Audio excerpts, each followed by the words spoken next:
Narito tayo ngayon upang matunghayan ang nagiinit, nagbabaga at talaga namang usap-usapan at nagtitrending na latest issue ni Ate Erica. Sa pagpapatuloy ng ating istorya ay narito nga muli si Kalingap Val upang pag-usapan at upang maresolba ang problema ni Ate Erica sa pagitan ng kanyang lolo at ng mga pamilya na naiwan nila pagkatapos nilang magkaroon ng bahay at pera ng kanyang kapatid na si Sheila May.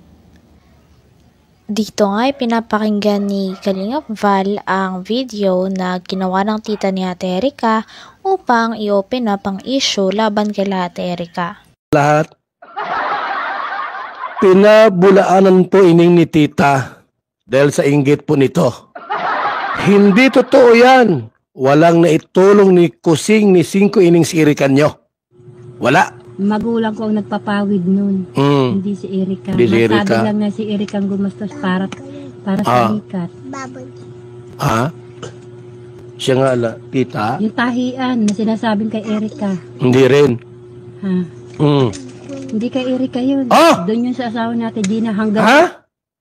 Nasaan si Erica nindo? Siyado kayo, ha?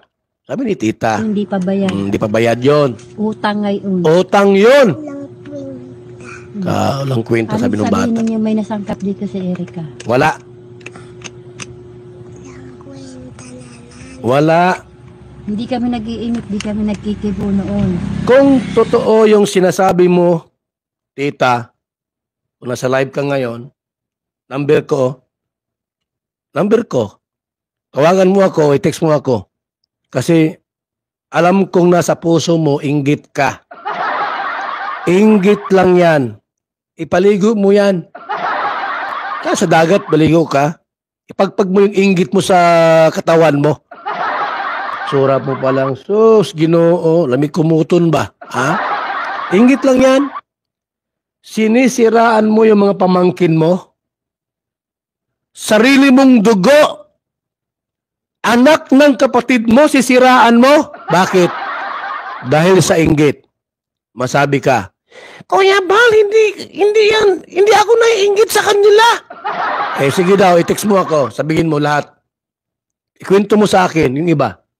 0929-1132469. Sige daw. Face to face, magharapan tayo. Saan mo gusto puntahan kita? Diyan sa lugar nyo? Puntahan kita. I-text mo ako. Kuya Bal, di ako naiinggit doon sa dalawa. Kay Erica? Che. Kay May? Lalo na, che. Sige daw. Kung totoo yan na hindi ka naiinggit.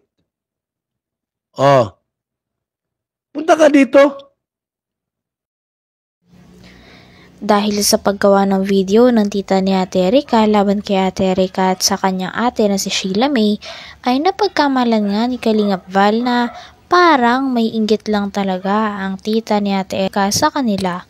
Sapagkat kung ano-ano na nga mga sinasabi nito at kaya nga kung sabi ni Kalingap Val kung nagsasabi ito ng totoo ay tawagan ng kanyang number at makipagkita sa kanya. Kuya Bal, hindi ako naiinggit sa kanila. Sige daw, i-text mo ako. Sabihin mo lahat. Ikwento mo sa akin, yung iba. 0929-1132469. Sige daw. Face to face, magharapan tayo. Saan mo gusto puntahan kita? Diyan sa lugar nyo? Puntahan kita. I-text mo ako. Kuya Bal, di ako naiinggit doon sa dalawa. Kay Erica? Che. Kay May? Lalo na, che. Sige daw. Kung totoo yan na hindi ka naiinggit. Punta ka dito.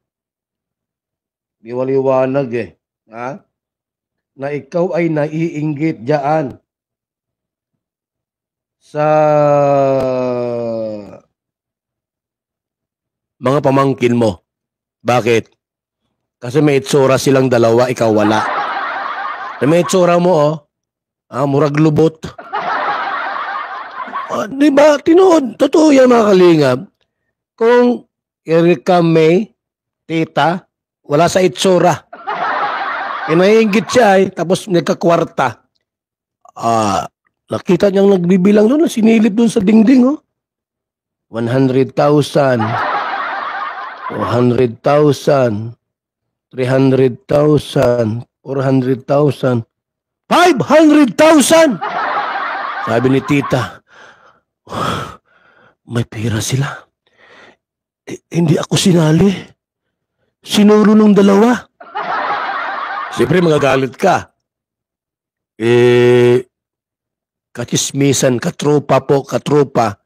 Hindi sinali doon sa pagbibilang ng kwarta.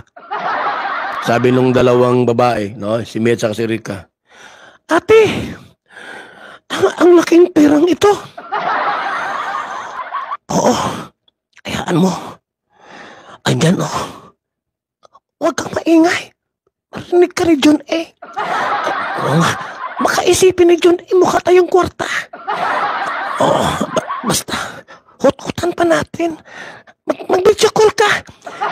Ipakita mo yung yung magandang nakakatawa. Pinaghahambing pa nga ni Kalingap Val ang itsura ni Ate Erika, ng kanyang kapatid na si May at ng kanilang ate na nagreklamo sa kanila at nag-open up ng issue at nagpakalat. Sinabi nga ni Kalingap Val na talaga namang walang laban ang tita ni Ate Erika dito sa kanilang dalawa ng kanyang ate. Dahil magaganda si Ate Erika at ang kanyang ate. Kaya nga daw siguro niinggit lang daw siguro si tita kaya nagpapakalat ito ng issue at inopen up pa nito sa public ang kanilang pamilyang problema. Mga pamangkin mo. Bakit? Kasi may itsura silang dalawa, ikaw wala. May itsura mo murag lubot. Diba? Tinood. Totoo yan mga kalingap. Kung Erika May, tita, wala sa itsura. Inainggit siya tapos nagkakwarta.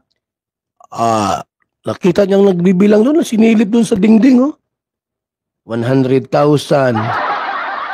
200,000, 300,000, 400,000, 500,000. Sabi ni tita, may pera sila.